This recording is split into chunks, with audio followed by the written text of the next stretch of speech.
Howdy, y'all. Sorry for being late this morning. Had a business meeting to do. It's like tomorrow where I now have work to do. We'll see what we can do about this.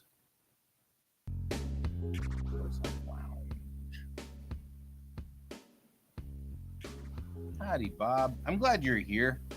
I was going to talk to you about design stuff. However, first, I've got to fix this problem, which is why are you saying it's because issue 2 is here? I'll just say it says issue 3.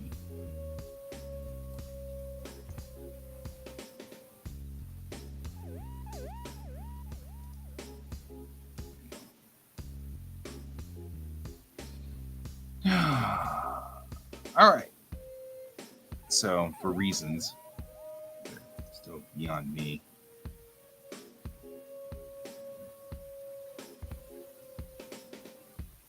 I'll still need to figure. Please draw Eric Cartman. Hi, Motley Crew. Welcome to.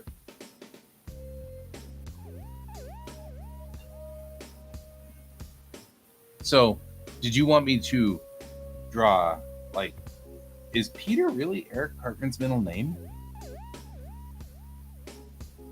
I didn't know that.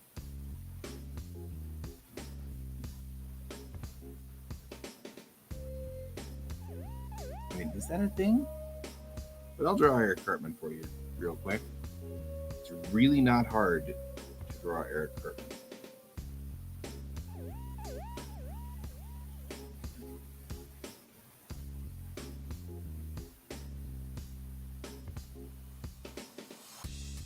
Yes, they did.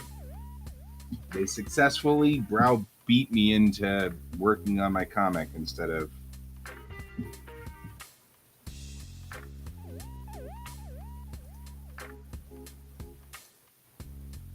Here, this will be fun. Because Cartman's not hard to draw at all, right?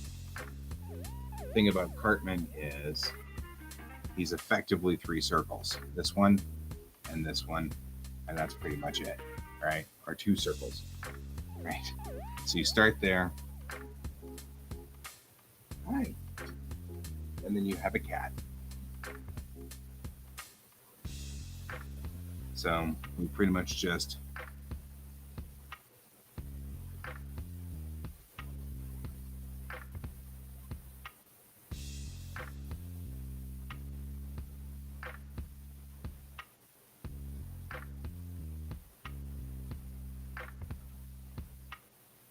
you're determined, aren't you? You're like, I will not be denied. Respect my authority. Which is funnier because I'm drawing Cartman. Did you just sit on the phone, you bastard?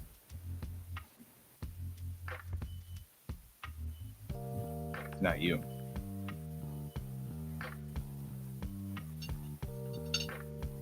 Respect my scritchy bay.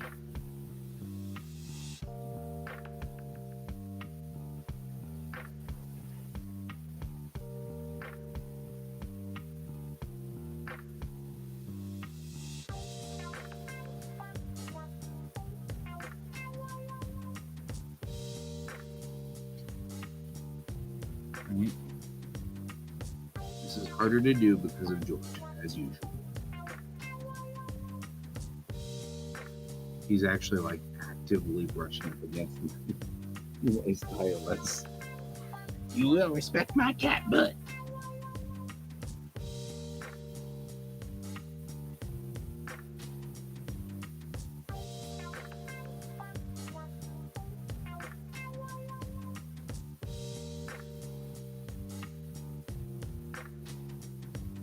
You will respect my cat butt, or I will lick you. I will lick you. Right?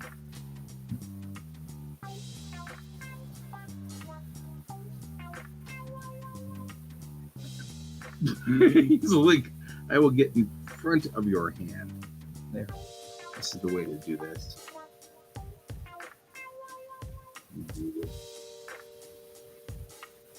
There.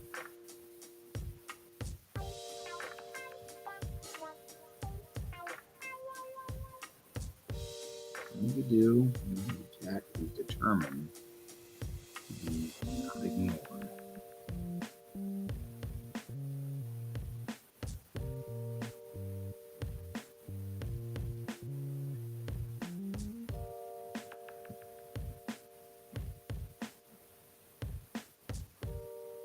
No. It's harder to draw though with George. I mean, like, he's adding the correct amount of complexity to this task.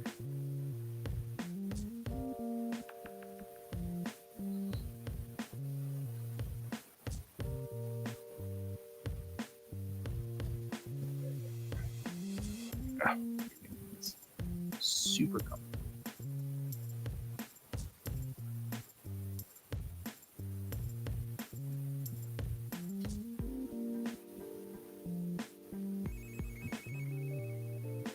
Respect my cat butt. Respect my cat butterfly. Respect my cat butterfly.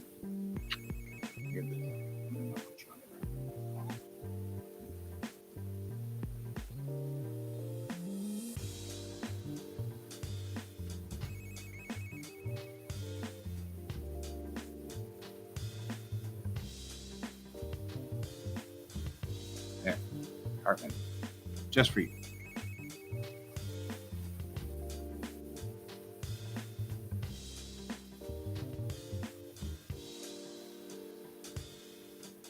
Oh.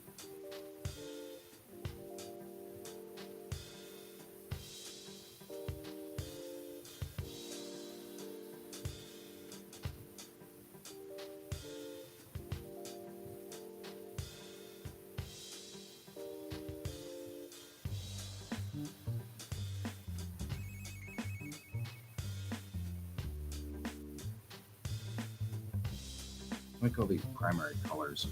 Like,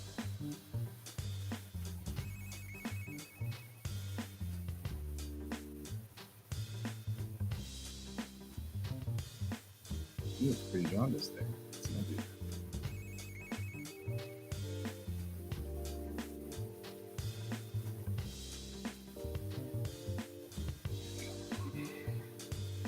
Hartman. There's not even shading for these kids. Like, they're not even shaded. All right, now back to work. There you go, Motley Crue. Eric Cartman. All right, so I had this idea for this, Bob, for the character designs, character sheets, cards, whatever you want to call them. And that is, you know, I was talking earlier about how I'm going to have cards in my tabletop game, the Magic version of this, and the role-playing game be similar, assigned similarly. So this is the sort of the setup that I had here, and I'm not 100% sure how to get all of this to kind of go together, but it's sort of working in a way. What we've got the physical and social, intellectual, will, hit points, and then this is your empathy paranoia gauge. So the more empathetic you are, the more you go that way. The less empathetic you are, you go that way. And that's determining how much, because this is such an important part of Bellatrix Rising as a story, that it should be part of the gaming system too. But the idea is, how much do you believe other people are just idiots versus how much do you believe that other people are like you? So,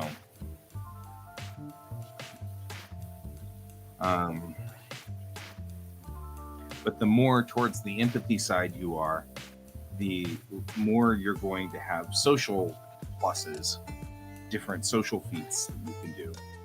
and the less you'll be able to kill somebody outright. So it'll be difficult to kill a person in that zone.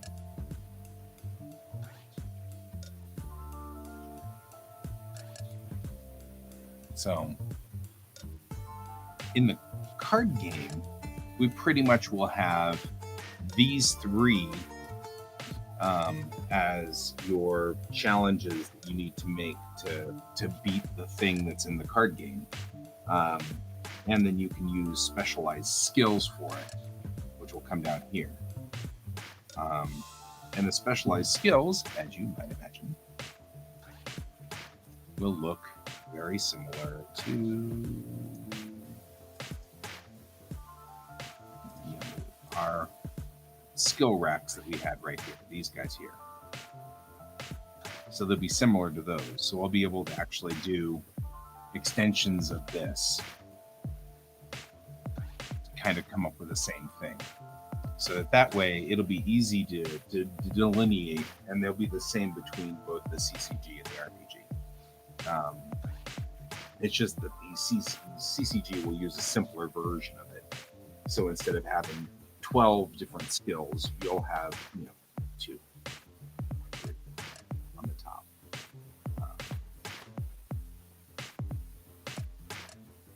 So that's sort of the way that kind of works. So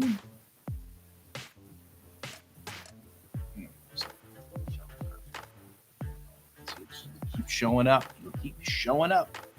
So yeah, this is kind of the core operating unit of the role-playing game. So I can kind of figure that out. Every character sheet will have this, and it'll just be what we've got. And the will is your initiative and your wisdom. So the more wisdom you have, the higher your initiative roll, or higher your initiative position. But also you can spend your initiative to do different things. So if you've got a feat that your character can do, you can spend your initiative, which will put you lower on the initiative round, but you can do a thing.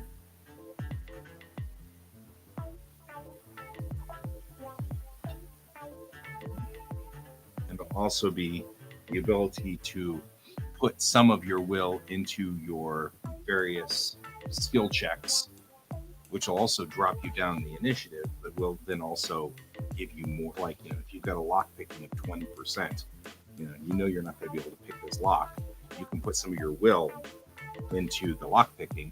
That'll drop you down the initiative order to the bottom of the initiative order, but when you do, you have a 40% chance, let's say. So that's my thought on this. That was Cartman. You'll have to back look at now, because when I did the Cartman for you, and then spending initiative for hot shot or something like that.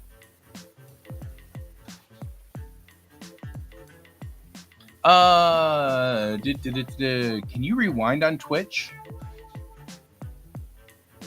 I don't know if you can rewind on Twitch or not. But here, I'll draw it again. It's not like Cartman's complicated. So here we go. Cartman's easy, right? So all he is 2 circles like this, right? So we line up with 2 circles, and then we take this top one,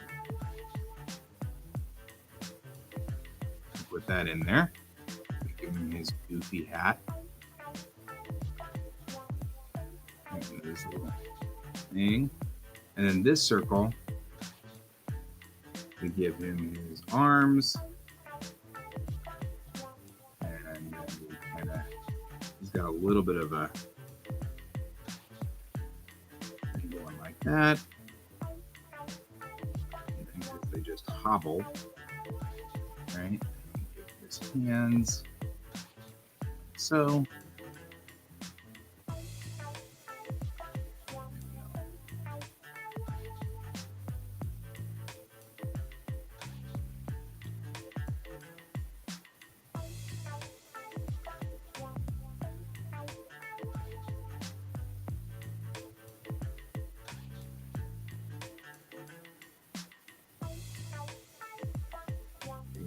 3 buttons like so. I'll even color them for you.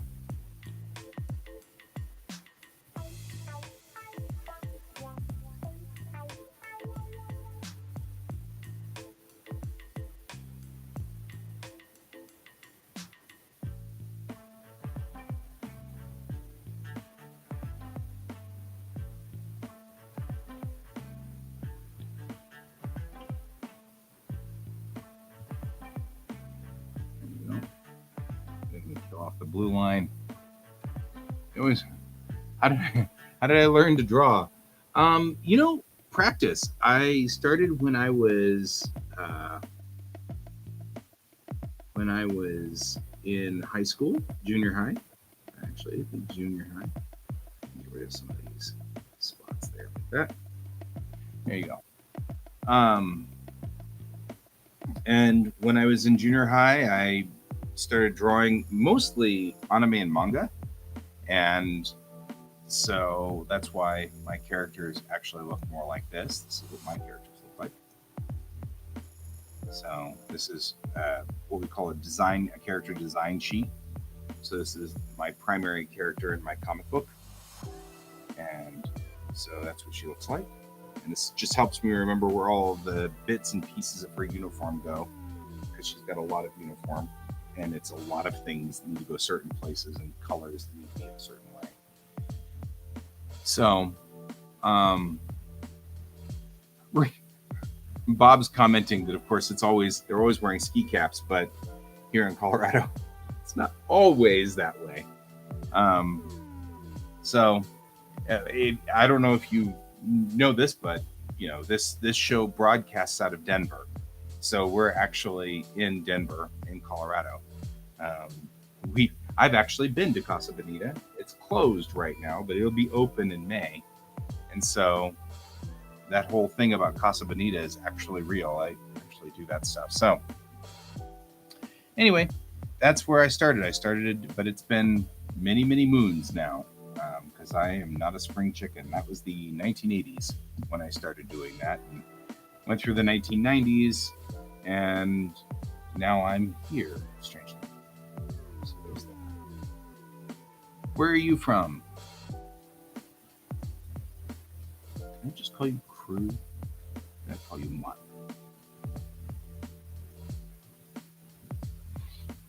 So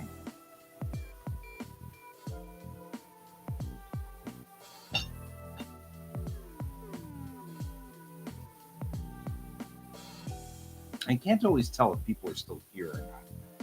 So I'm going to give you a certain amount of time to respond, and then I'll move on to what we were doing before with Bob and I, because we're working on game mechanics, and that's a thing that Bob's really into.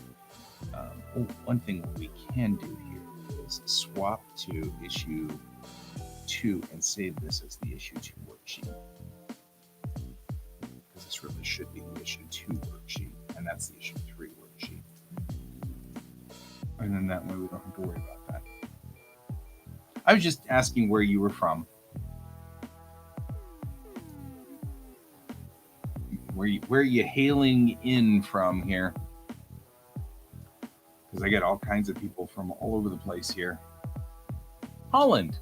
That's awesome. Oh, man. Holland's got some pretty stuff. I'm like, every time somebody mentions what country they're from, I'm always like, oh, I love that place. So, sorry. I love Holland. Actually, there's a lot of great stuff that's up in Europe, and there's some wonderful places in Europe. There's some places that are, but that means that it's evening for you. About 6 o'clock? 6:15, something like that. 6, something like that. Evening. So, sun is setting.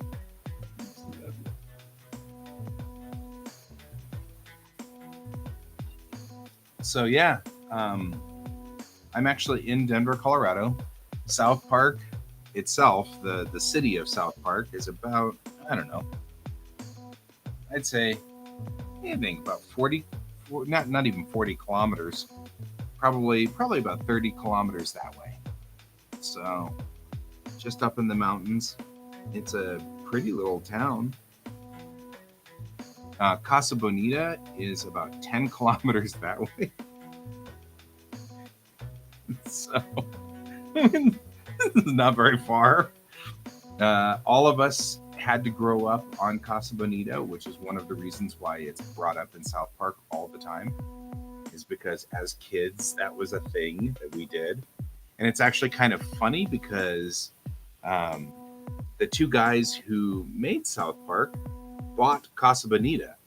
And so they actually purchased it, and now they're having it renovated, and they're making the food better, which kind of takes some of the story away from Casa Bonita. Because I mean, like, part of the story is that it's, you know, that the food is horrible at Casa Bonita, and that's part of the charm of it. So anyway, right? I have several friends who work there as well. I just went there as a kid. I think the funniest part is that Bob and I, being both natives, we had to go to Casa Bonita as like school trips. And I'm not kidding. Our school would just like say, okay, everybody's going to Casa Bonita. And I mean, we had fun. We had lots of fun. But it was like so weird that going to a restaurant was a thing that that the kids here in Denver would do. Looking back on that is kind of strange. But I mean, like, when I was working in Japan, we took our kids to Tokyo Disneyland. So there's that. So I mean, I guess that makes some sense. Oh, just not for school trips. I didn't know that you weren't native. I would have assumed you'd just been here all of your life. Didn't grow up in Jefferson County Public Schools, huh? You know, just saying, man. Just saying. Jeffco Schools. The superintendent of Jeffco Schools was a man by the name of Dr. Pepper. I'm not kidding. His name was Dr. Pepper. And he was amazingly from Alaska. That's where he moved from. So we never got snow days. And so he would constantly, like, it would be snowing and Denver would shut down and Adams 12 would shut down and even Boulder Valley would shut down. And Jefferson County, we all had to go to school. And we were so mad at that guy. We were like, really? Dude. All right. All right, Bob. So there are multiple purposes for doing this. This is one, I actually will be making a character sheet for Chang. I'm not kidding. So that we can get this sort of figured out. I'll be making a character sheet for her. Oh. I didn't know you were a Californian. That's cool. In San Diego. Yeah, I spent a year there one night. Ooh. My sister was in DLI, and so we were on the Presidio for a while up in San Francisco. Well, Monterey. I guess it's Monterey, but it's still San Francisco. And so we drove over there thinking this would be clever. We'd go to San Diego first and then just go up through LA. I don't know what my mom was thinking. I'm still like, okay, that wasn't one of our smartest moves. Especially since she made me drive through LA traffic. And I'm like, why did you do this to us? Why didn't we just go straight to San Francisco? And she was like, oh, because I wanted to go through LA. And I'm like, you made me drive through LA. You made me drive through LA. Right? It was like, I don't know what the story was.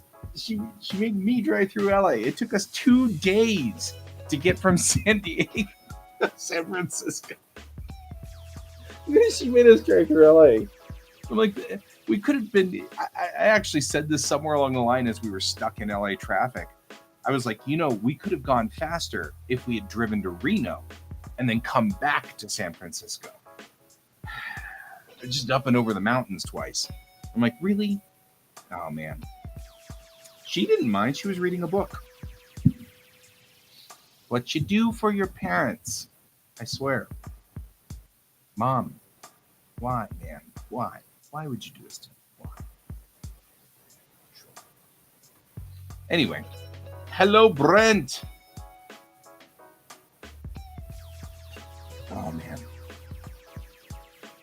I know, right? Like, so I have the dubious skill set of driving through Los Angeles traffic. Not, it's just a one-time thing because I'm never doing that again, but it was still that one-time thing. We didn't even get to go to Anaheim or anything like that. It would have been cool if we'd gone over to Disneyland, but we didn't. And so, there was that. Right. That's true. I mean, like, legitimately going through Death Valley might not have been fun. I don't remember what time of year it was. I mean, it wasn't winter, but I don't think it was dead of summer either. But still, Death Valley.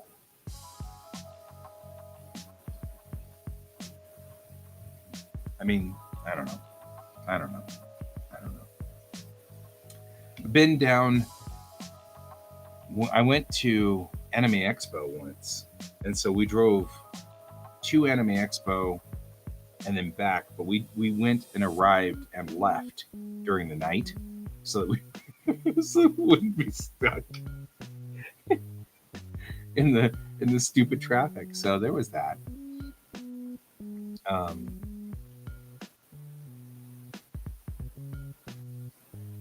Anyway, we were working hard to not get stuck in that traffic.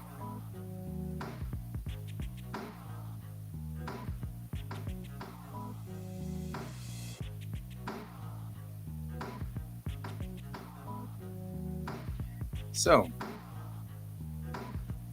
right? Well, yeah, but then you're in LAX. And I don't know about that one.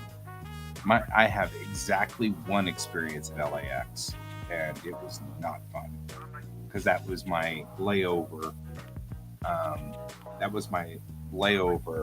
To Japan. So I flew out to LAX and then transferred planes from a United flight to a Japan, Singapore Air flight. It was a nice plane. Anyway. I got to check off a lot of the planes on my list of planes that I've flown in my life. Because, of course, that's an important list for me. It's the number of aircraft that I have flown on. And so, anyway, yeah, that was LAX. No. 1 of 10. Would not recommend. So,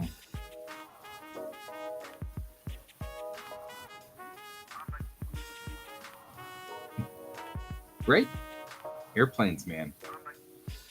I was actually really lucky. My flight to Wiesbaden and back got me my 777 and got me my Airbus A380, which was great.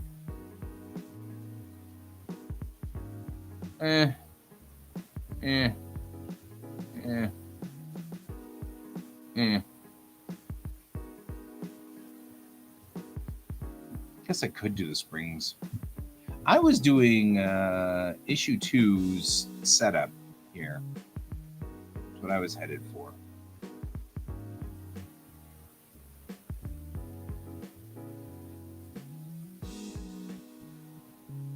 Yeah, right? I mean, like, so I really did dig, though, the white case with the glass on the front and the glass on one side, which had the nice transparent corner.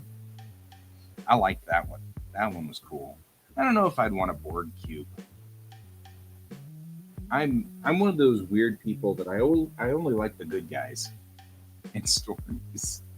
So only play the Federation and or I only play the Rebels and now you can come up and visit. We're doing nothing. You're being weird.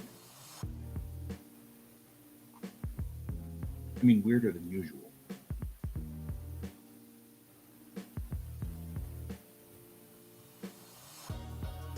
Yeah, that's fair. Yeah, it was a 747 to Japan, so I got to check that one off. And in fact, it was a 747 both directions. It was which is good because Queen of the Skies is being retired. So I'm glad I got 2 flights on 747s. Although I have flown on a 747 oddly on a flight between Denver and Houston once because they were transferring the aircraft. So, yeah, DC 10. I did DC 10s to Chicago O'Hare once. I did a DC 10. And, but the big one was the 727. I will always have a soft spot in my heart for the 727. It is, we will never see the likes of that aircraft ever again. I never got to ride in an L-1011, though. That was one that never got checked off of my list. I'm kind of bummed about that one. Yeah, Queen of the Skies. Got to check off that ship twice. So that was a plus. I'm glad that I've gotten my bit on 747s. But they're going to slowly be phased, which makes sense. The A380 and the 777 and the 787, which I've never ridden on a 787 yet. Time for me to find another way to get on the 787. Got to figure that one out. Probably going back to Japan, I'll probably schedule my flights so that I can get on a 787 because I haven't been on a Dreamliner yet. It's still on my to check. Yeah, right? No L-1011, which kind of makes me bummed out. I did ride a DC-10, but never an MD-11, and the distinction between the two is very fine. So it's one of those kind of like, because the MD-11 lived such a small life that it was kind of difficult. All right.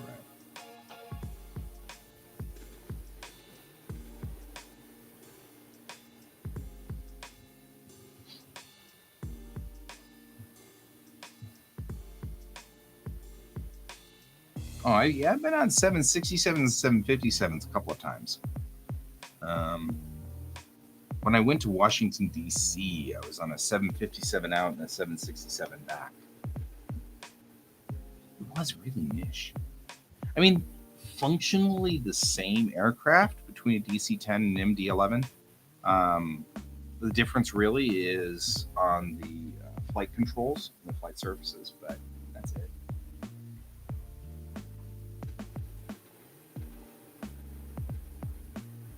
All right, so let's talk about this. Where are we here?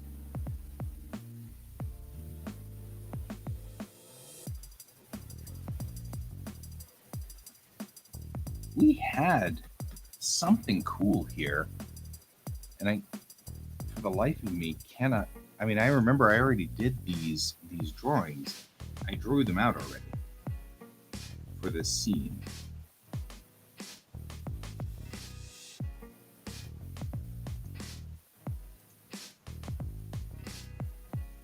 Right? Because, like, this scene was already... Because this was a 2-page spread, as I recall.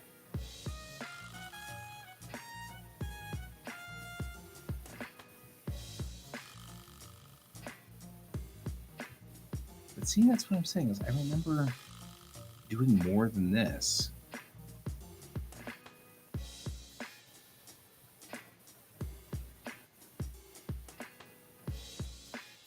Like, I had a 2-page spread, which I really liked. Oh, it's because I'm using the wrong frickin' ones.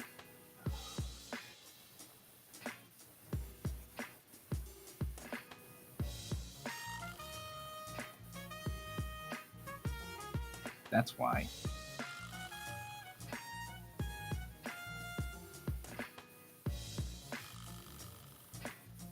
Yeah, it's my battle plan. Because this is a better layout.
Just remember.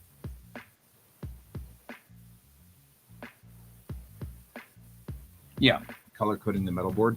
That's actually what I was thinking was something similar to that.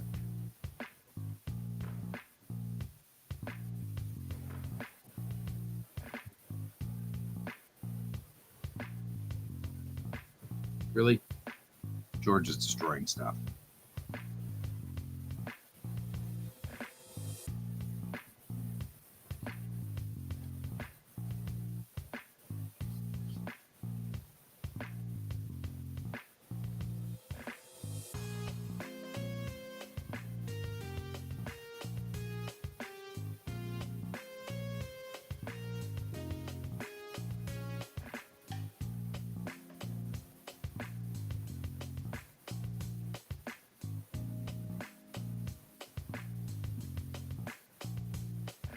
I know, right? What is he trying to do?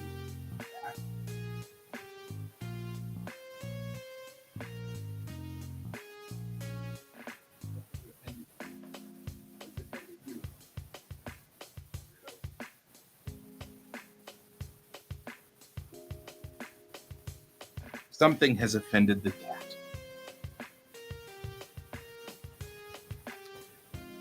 So yeah, when we talk about the metals being skills, these will carry on straight to the role-playing game as well. And they'll be direct one-to-one.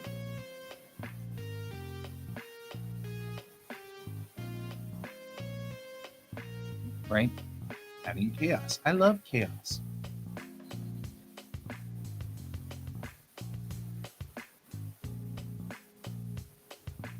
All right. Now, for the sake of my beloved wife, we are going to go ahead and put in all of the things. She can see what's going on here. She is going to go through and edit this. Oh. It's going to be 1 point. Fine.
Actually, it's 2.8.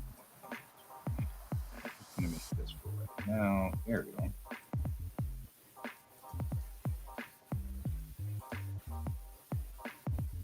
No, no, here.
Wish it wouldn't do that. Oh, that's.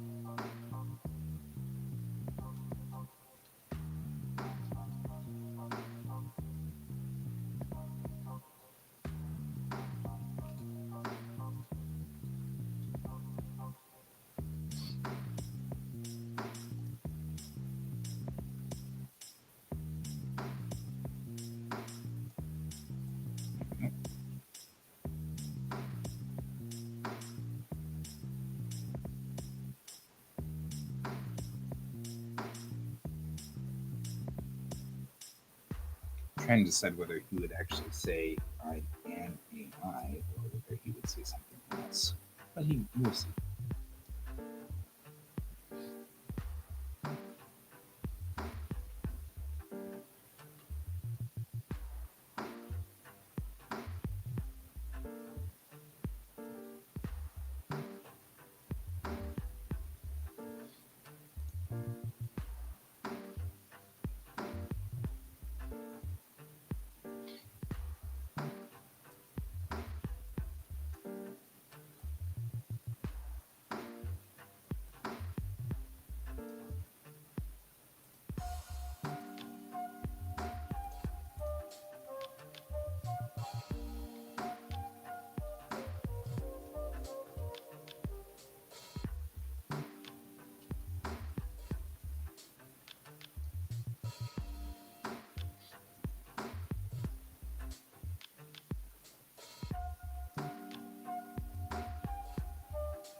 Yeah.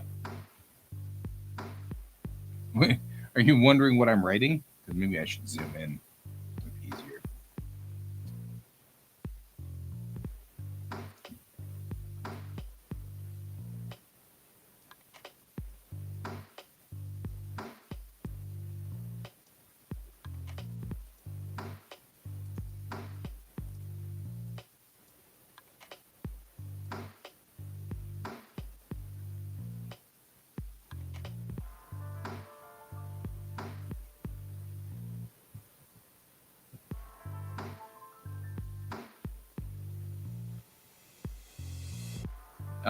Yeah, so like I think that if you were to look at 1-to-1 ratios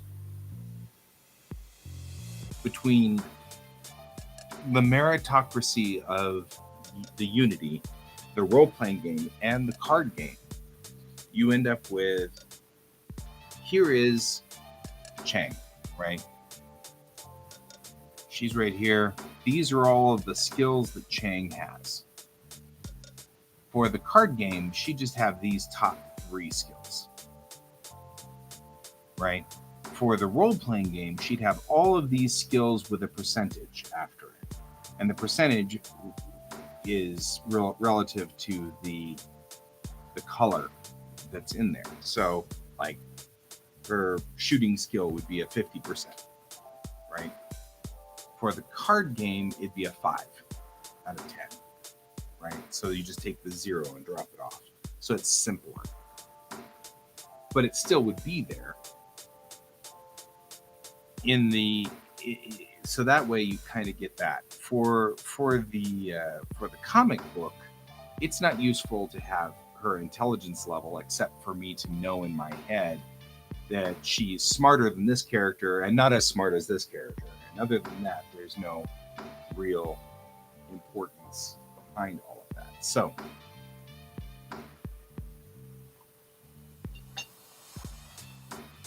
that becomes sort of that thing. And then individual medals would be translated straight to feats. So what you'd have is we'll have a set of fixed skills that everybody has, be it cooking or whatever. A set of skills that everybody has that we can pick from for the role-playing game and pick from for the meritocracy side of Unity. Then you have a set number of feats, and that gives diversity to the character. So that was my thought. We still have Cartman. I assume that we are good with Cartman being deleted at this point. Yeah? Not drawing him again. There we go.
Yeah, so the colors would match. So, for example, if you have a white level in a skill, that's 50%, right? And then yellow would be 55%. And then, you know what I mean? Like things like that. Um, although I might bend it so that it's curved. So it's, white is 50% and yellow is 60%. So then, by the time you get up into red and black, you're, at 90% and then 91% and then 92% and then 93%. So, because I'll bet you that it's probably bent more curved, but you get the idea. So every time you go up a level in your skills, you'll increase your percentage of doing something correctly on that challenge by X amount of percent.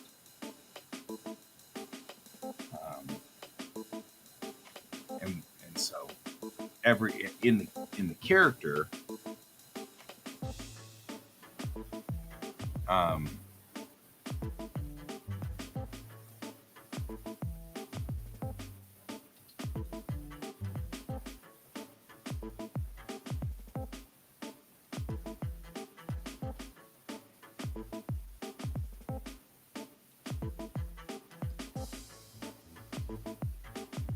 um,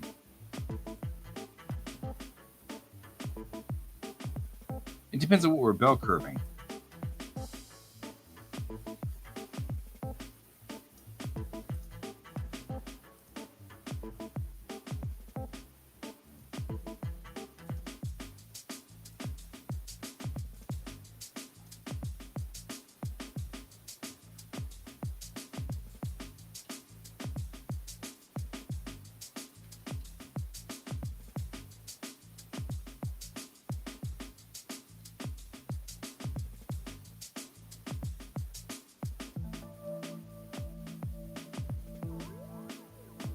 Um, well, and it depends on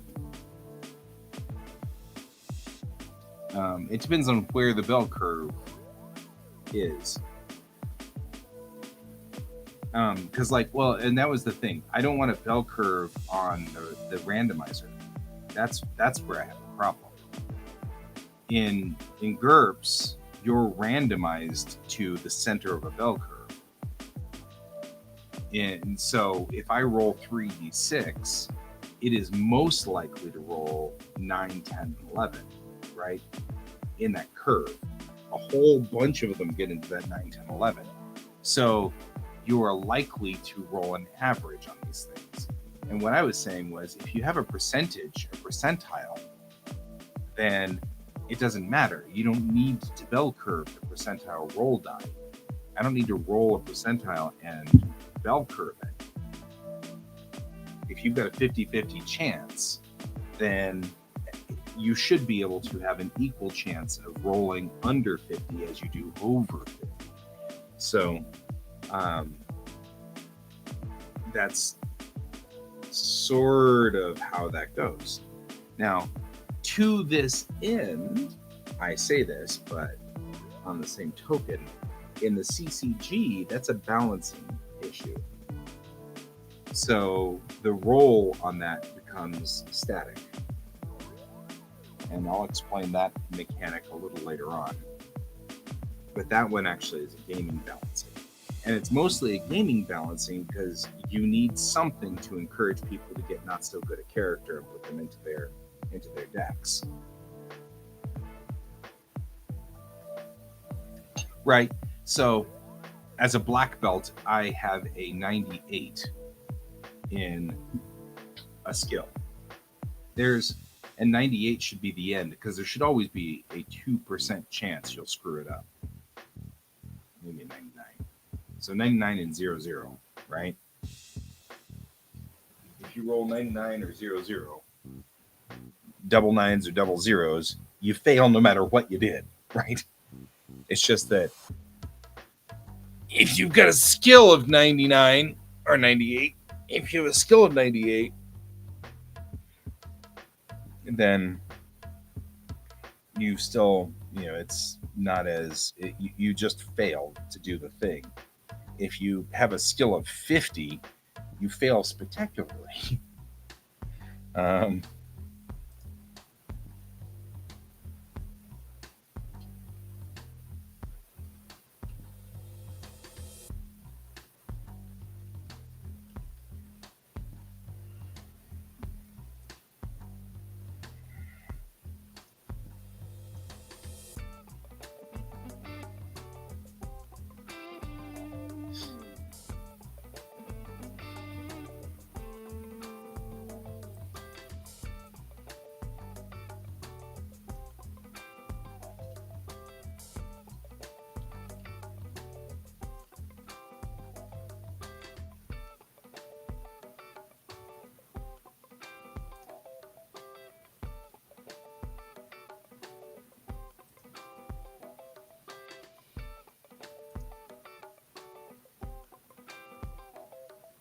right? And that's what I was thinking too, is that, I mean, and it's true. I mean, my art skills can improve, but they are definitely the ones that I have worked on the most. So now it's going to take forever for me to go up just a little bit more. And when I do, I just get a little bit of return out of it for a ton of work, right?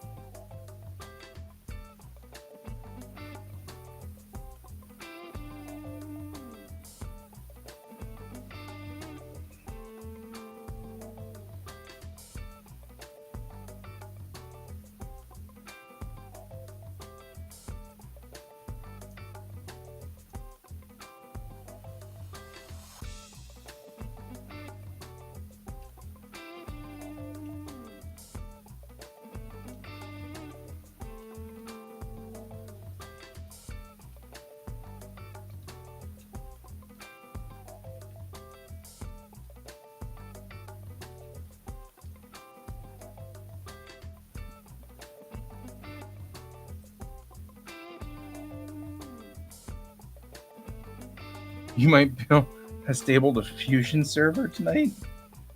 Uh-oh.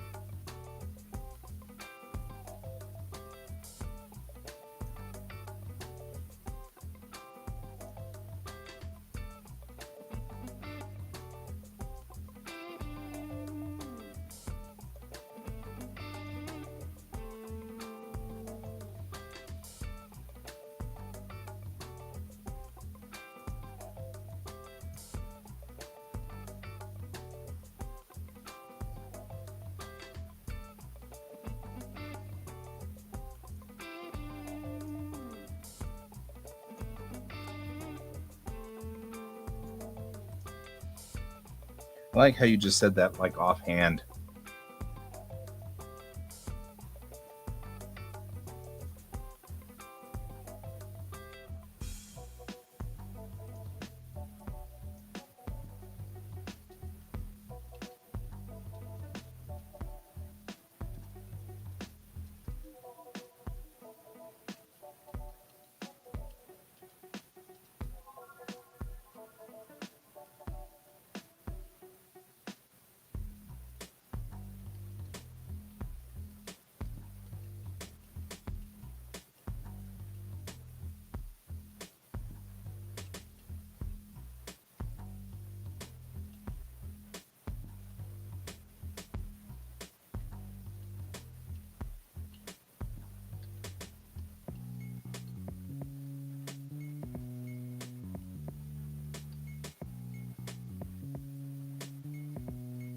Why not?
I can use it to generate images too, huh? That'll be funny.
Right?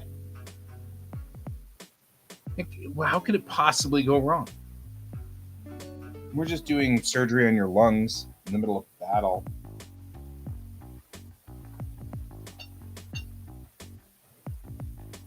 What could possibly go wrong, huh?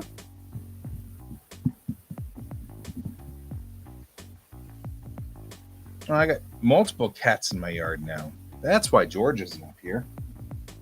He's probably downstairs at the sliding glass door downstairs watching these two cats in the backyard.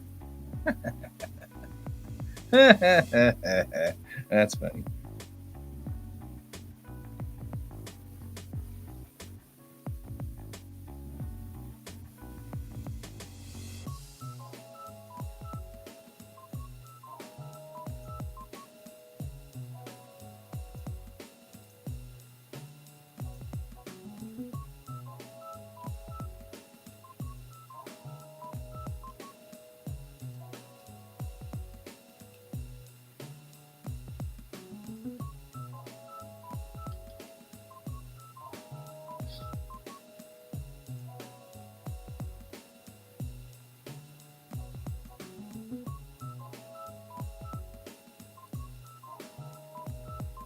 Right? George has buddies.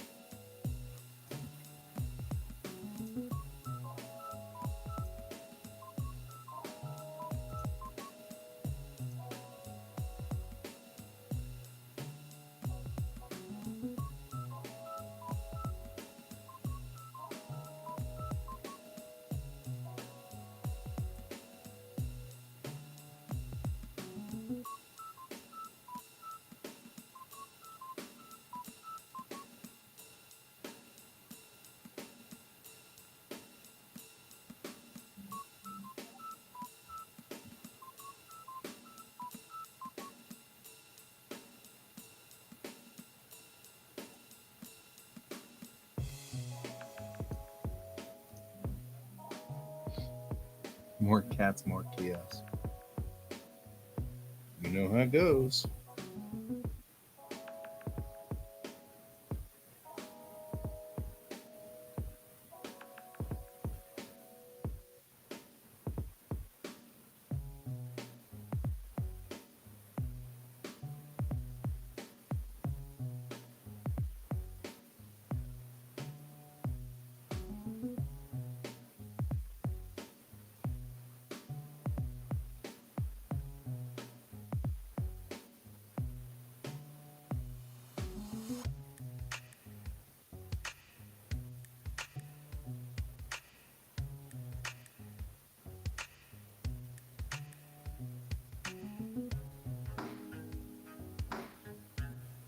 All right.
This way I can also tell that we need to kind of sort some stuff around the scene. This surgery. Whoa, hi. Let's move everything. Let's not consider everything.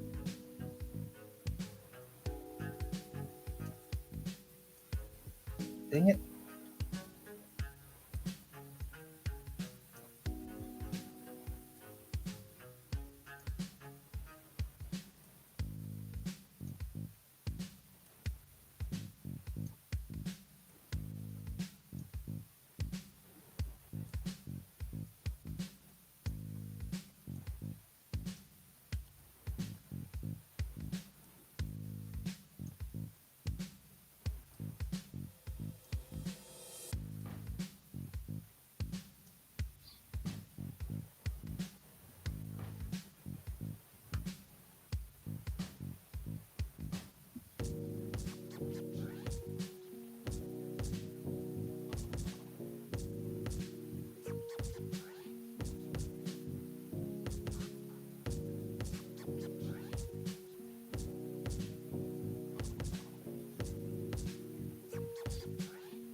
Right.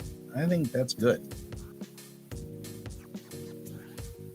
That gets us through this scene, which is great.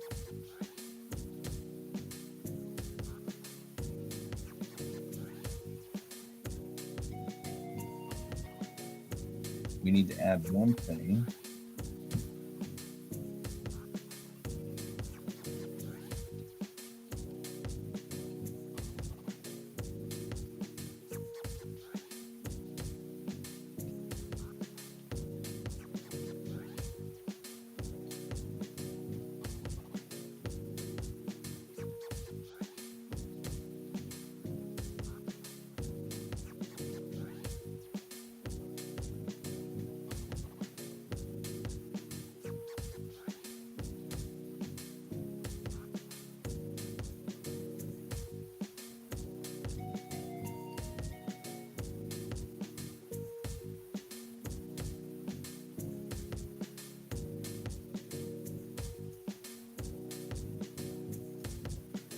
We need to make sure we mention the QuaCk.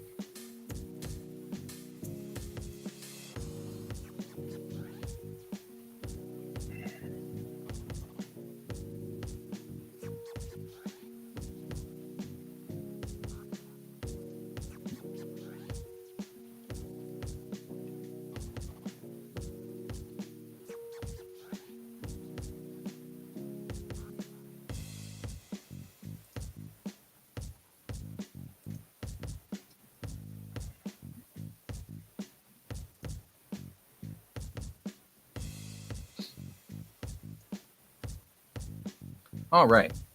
And that's good because I feel like I've now mentioned the QuaCk, rendering aid. I think she's probably going to think about that somewhere along the line. In fact,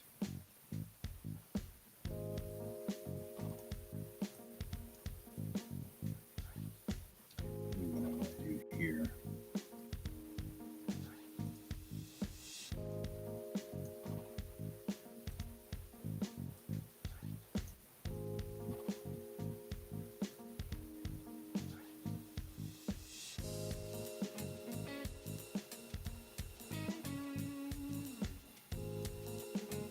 Leave it on her going, wait, rendering aid?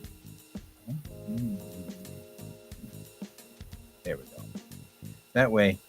So this is my first rough draft of this scene. We'll go back and kind of massage it and change some of the words and stuff like that. But what I generally do whenever I write these scenes is I like to write them actually on the page. because if I write them out on the page like this, these are huge words. But at this size, if I fill up the page with text, then I know I've got too much text for this page, and it needs to be balanced out. As you can see, I moved some of the words over to the other scene. And we've got a big hit right here with lots of stuff kind of going on right there. So we've got kind of this text coming in there. And then this scene's heavy with text, but I make sure I don't have too much text. We might go through and try to massage it a little bit. Cut a word here, or cut a word there until we've whittled it down into a nice, solid scene. And then we can go through and do this. Another scene full of talking. I like doing this. This is the way Kayan's been doing his books. And I'm really liking this style, because what we're ending up with is a nice pattern on how things sort of work out here. We've got a nice rhythm and the ability to put, I can actually sketch out a thumbnail of a shot. You know, these two pages are pretty much just Navin and Alex talking to one another and talking back and forth and talking back and forth. And so I don't need to draw thumbnails for that, because I'll figure that out when we get there. And then the next one, though, we actually have Chang and Bennett and all of the characters on the bridge, so I need to have that thumbnail. And then when they start talking, it's the same thing. They've got a couple of discussions here. They talk back and forth. They maybe they'll make a joke or two, things like that. We can kind of fill that in, but that doesn't need to be. That's just Angie and Chang talking to each other, right? And they're just chat back and forth. So, Dave and Frank in the pod, you got it.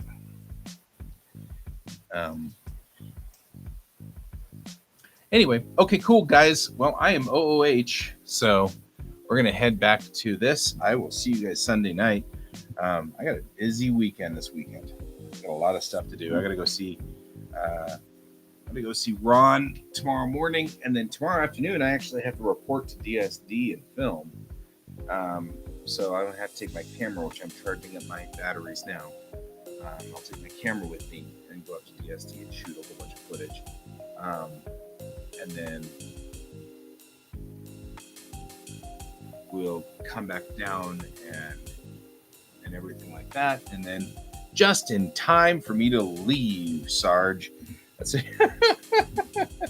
Just in time. No, this is going to be shooting cars, looks like to me. And then Sunday I work, like actually teach a class on Sunday. So I'm actually in the classroom on Sunday, so that's going to be busy. So I'll see you guys again Sunday night. We'll do Springs Monday, Sunday night, so that I can have all of the stuff that I'm working for the company in a nice clean block. So that'll be nice and clear. So Sunday night will be Springs Monday, which will be Sunday. And then we'll go into the next week where we will work on Drive Safe the entire time. So until then, guys, as usual, keep your eyes on the stars. Thank you guys for being here. Sarge and Brent, Bob, and we even had Motley Crew at some point in time who got me to draw a picture of Cartman, which was fun. So I'll see you guys all later on. Bye-bye.